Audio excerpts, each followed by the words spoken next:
Hi, and welcome to another episode of HouseSmarts. I'm Lou Manfredini. Thanks so much for joining us.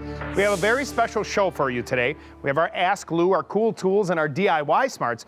But I'm coming to you from the balcony of this absolutely gorgeous house in La Mesa, California. Now, what makes it special is not just the fact that it's round, but it actually rotates. You've got to see this. Al Johnstone and his wife Janet decided to make the most of their amazing hillside property. So they built a house that lets you see the best views from every room. About how many rotating houses are there in the world, to your knowledge? My best guess is there's about 40. Majority of those are a kit house that turns 300 degrees and then has to unwind. There's a few of them that can continually turn, but most of those don't meet building codes when they were built, let alone today. Okay. This house is unique in the fact that we surpass all building codes and we can continually turn in either direction. Al had all of their work inspected and verified, but he and Janet designed the structure, the interior, and the rotating systems on their own. Everything rotates, even the electric, gas, and plumbing systems. You and Janet actually did a fair amount of this work.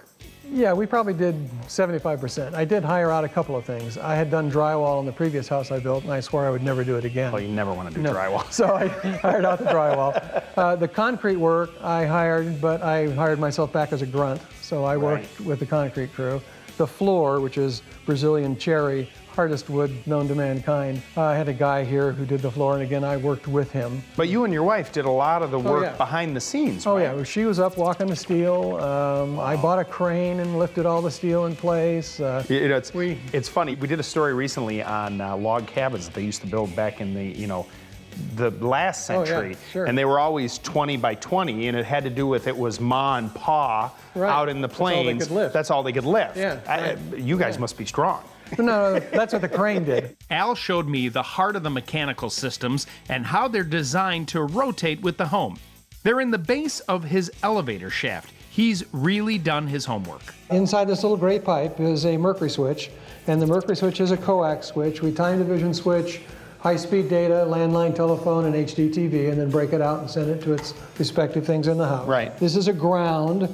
This is positive, negative, and neutral for 240 volts, 600 amps. The unique piece is below the black plate here, where the little yellow tubes are and so forth. It has three 3-inch sewer lines, a 3-inch gray water line, two 1-inch water lines, and a 3/4-inch gas line.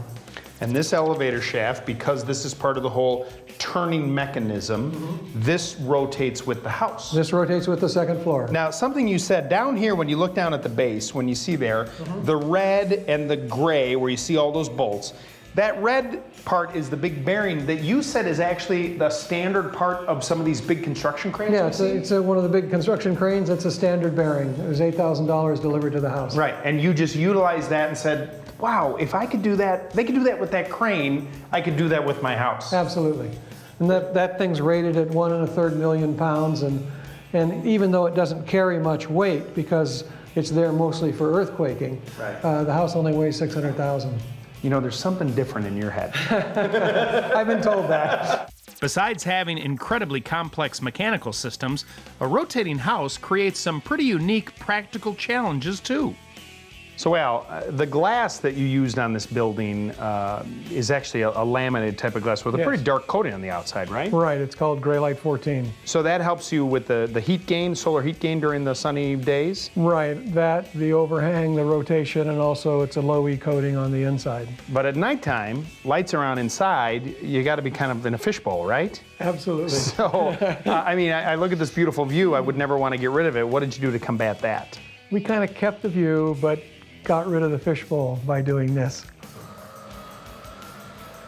We printed the view on the blinds. So you took pictures. Took pictures and had the Creative Shades imprinted the pictures. The company that did the blinds. Yeah. Wow, that's fantastic. Well, it's not quite a merry-go-round, but this has been a lot of fun. We'll rotate back and have more from Al and Janet's house, but right now, take a look at this green piece.